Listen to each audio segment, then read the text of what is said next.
Folks right here in our own backyard that have traveled here today to speak with us and to you. We have Stephanie Coxon. She has a PhD. She has a BS in Marketing and Business. She has an MBA in International Business. She has a PhD in Instructional Leadership and Management. She has certification as a natural health professional, and she's working on a second doctorate in naturopathy. She's a mother of 5 children, and 3 of those children have had adverse reactions to vaccines and vaccine injuries, and we really appreciate her being willing to come today and share her own personal experience and share her expertise. Stephanie? Thank you so much for sharing the podium with me. I am a humbled mother of 5 amazing children. I am simply standing here because I, like any mother out there, want what's absolutely best for their children, and we're living day to day trying to make those best decisions with as much love in our heart as we can. Many parents like myself are not anti-vaxxers. I am a former vaxxer. I actually come from a very medically oriented family of surgeons, geneticists, nurses, doctors, a whole variation. I'm surrounded. And I really supported vaccines for the first 12 years of having children. 3 of my 5 children have had significant vaccine injuries. The first one happened, my 1-year-old child, perfectly healthy, not even a sniffle. We go for the appointment, we get his 1-year vaccines, and then I go to meet my father at the airport. He's a pilot, and we're gonna meet him for lunch at the airport. And about 3 hours after my child received the vaccines, he had a seizure. I immediately went to the ER where he was diagnosed. They cleared him, but it was diagnosed with the ear infection, and was sent back to my pediatrician for follow-up. Within 24 hours, his eating behavior changed to the point where he was not choosing the same foods that he was, and we actually had to go through 6 months of feeding therapy to reteach a child to eat, something so fundamentally natural to us. 20 years later, we are still dealing with the tremors from his vaccinations. I have a 21-year-old child who literally asks me every other month, what is it gonna be like at 35 if I can't get my tremors under control? We have serious questions that we have to answer every day, and we continue to try to heal him as we go through this process. I have another child who is diagnosed with Asperger's. But what really stopped us, because I was all in, I loved the vaccines, I trusted in them, was by my 4th child. I, again, took him for his 1-year shots, perfectly healthy, not a sniffle. And then I went out on date night with my husband, and I get a frantic call from my sister. She goes, Stephanie, you have to come home right away. She goes, David has a bad rash. I said, oh no, that's perfectly normal. Don't worry about it. She goes, no, Stephanie, this isn't a normal rash. By the time I got home, his entire trunk was a thick, scaly rash, and he had developed explosive diarrhea. It went on for weeks. It was at that point where my husband said, not again. We've had enough. During this time, I started to get my PhD, and for those 12 years that we are vaccinating, I realized that I had not been given all the information. You see, I learned how to research, to truly research.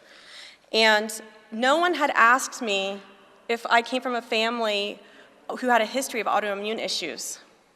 I do. My grandparents, my sister, my mother, my aunts, we're not talking mild, I'm talking 2 aunts with MS.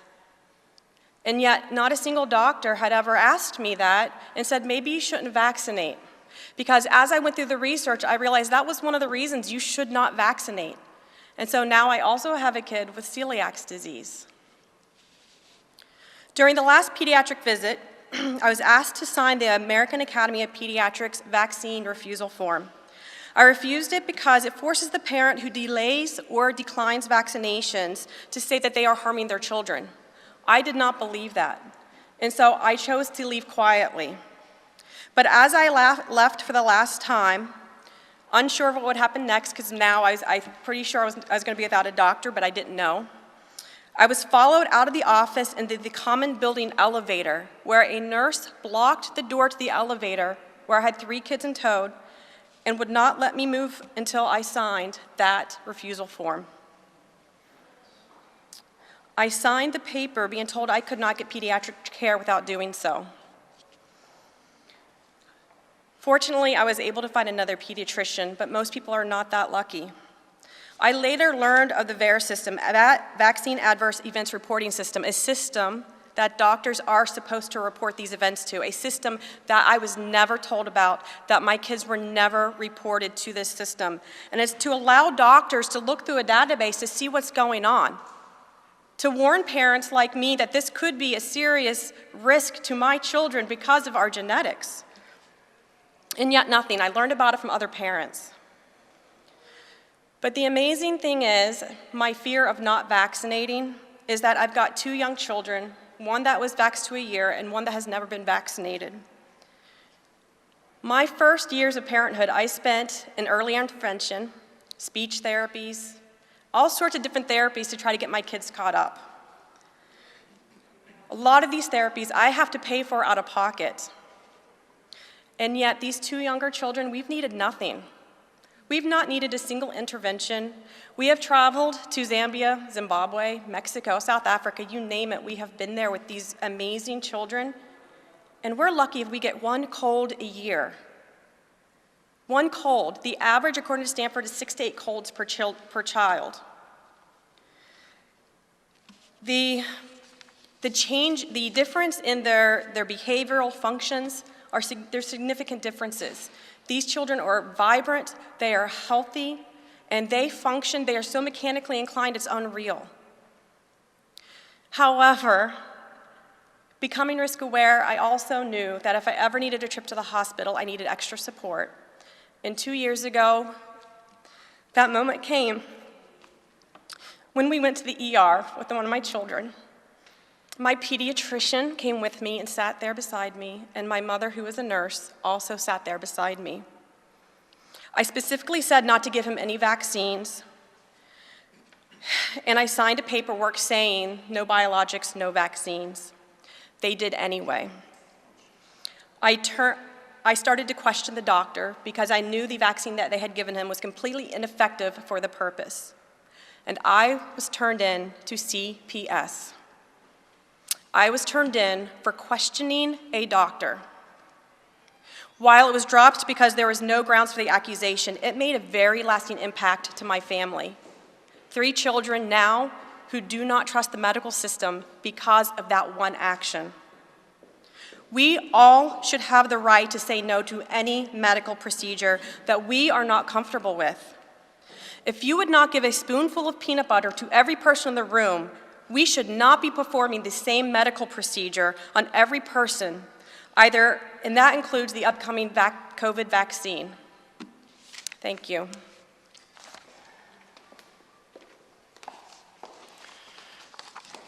Thank you very much, Stephanie. We really appreciate you sharing your own personal story today. And not a lot of folks are willing to share a story like yours. And I know it, and you could see in your sharing it how emotional it was, and certainly felt some emotional reactions as we were listening to you. I'm sure we all did, to have your children adversely affected like that. And it is really good news to hear that your other 2 youngest ones are doing so well without the vaccinations. And I think my daughter could attest to that too with her own 2 children that she has avoided the vaccines with also, with the way that she's seen them thriving. Same stories same story that you've been able to tell here today. So thank you so much for putting yourself out there today and sharing your expertise.